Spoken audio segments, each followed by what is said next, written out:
Hello guys and welcome back. Today I will be talking about player roles. In particular, I will go in depth with the wingbacks and fullbacks and etc. and anything in between that. So let's have a closer look. Um, at my tactic at the moment, I'm just using ordinary fullbacks, one on a support role or one on attack duty.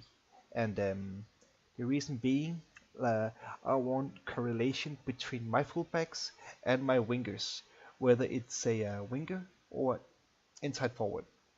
But yeah, let's see here. Okay, so we have got five types of backs this time around, and all of the backs they're different, and I'll just briefly go through all of them. We've got the ordinary fullback, and the fullback this type of back has four duties you can give him, and I would choose this role if you're unsure how the back in your tactic have to work. Like what his role is. If the back doesn't have like a key role in your tactic, just use a fullback. That's my advice to you. Fullback on automatic or support. That's what I would go with. If your fullbacks have an important role in staying out wide and contributing to crosses, you can use a fullback on support. That's from deep or attack if you want him to go through to the line and make a cross. Also, the wingback.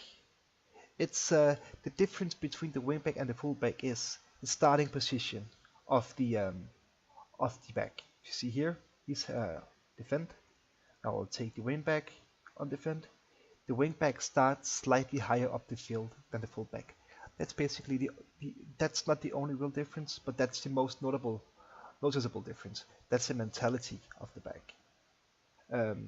They're basically doing the same thing. He's just a bit higher up the pitch, and that has both pros and cons. First, the cons is that he could get he could get caught up high, so the oppositions could do a counter attack and punish you. But the pros that I see it, if you're playing with an offside trap, your bloody fullback is not gonna ruin it by staying too far down.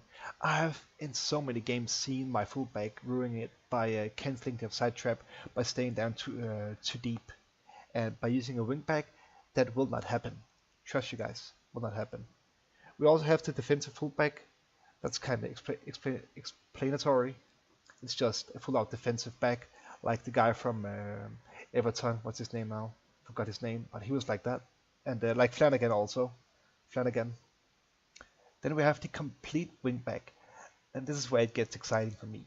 The complete wingback is like Jordi Alba from or Carvajal from Madrid. You have those they are storming up and down the pitch with their main focus on being on the attacking duties. You cannot pick defensive either, so it's a back focused on the offensive aspects of the game, as you can see here. On support even, get further forward, they stay wide, they run with the ball, they dribble more. It's a back. This you wouldn't give this role to a player who isn't complete. It's like it's in the name, a complete wingback. It has to be a player who could potentially be a winger. Jordi Alba, he used to be a winger at Valencia. He came back to he actually got transformed in Valencia, and that's where he really started to succeed. So Barca bought him back, and now he's extremely successful in Barcelona. So he has to be extremely gifted technically, and he has to have some offensive qualities. And you can see how far up the pitch he starts. That means for me, a fullback should have extremely good positioning. But not only that, as a complete fullback, you should have good off the ball as well, and acceleration, guys. Pace acceleration. It's it's so important for a complete fullback. But let's go to the last role. We have the inverted wingback, and guys, I can't tell you how excited I am for this role. I've used it for in quite some tactics now, and I've also got a video where using the inverted fullback and how well it works. But the thing about this, guys, is this is the Guardiola system. He uses these inverted fullbacks at City now. He used it at Bayern Munich, and he also used it occasionally at Barcelona when he was there. But the inverted wingback with a support duty um, will go up the midfield, and he will try and support the midfield as much as he can.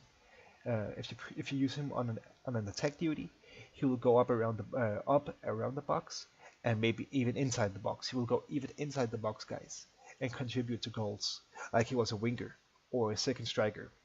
As a support, he will stay outside the box and try with passing or even finishing. Um, as a defend role, he will just contribute to winning the battle on the midfield. Basically, he will act as an extra midfielder. So it's really exciting for me. So yeah, the thing about this, it's also a very if you use it on support or on attack, it's a very attacking role. So you'll have to have either a halfback or a Masala to cover the space that he leaves behind them. Um, I found that the halfback and Masala does that really well. Even both sides, the Masala also goes down to the left side and cover those areas actually.